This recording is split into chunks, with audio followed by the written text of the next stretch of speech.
Sir వదిలేస్తున్నాను sir, ఇప్పుడే పంపించేస్తున్నాను. Okay sir.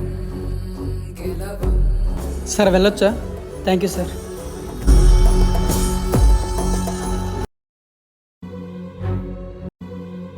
ఎస్ఐ సడన్గా ఎందుకు వదిలేశాడు? ఎవరు ఫోన్ చేస్తుంటారు? డ్రగ్స్ మాఫియా ఇంకా జరుగుతుంది. సర్లే, ఇవన్నీ నాకెందుకు, పాప దగ్గరికి వెళ్ళాలి. స్కూల్ వదిలేస్తారు, టైం అయిపోయింది. అన్న టైం ఎంత అయింది? ఓ 5 అయిపోయిందా? స్కూల్లో టైం అయిపోయింది.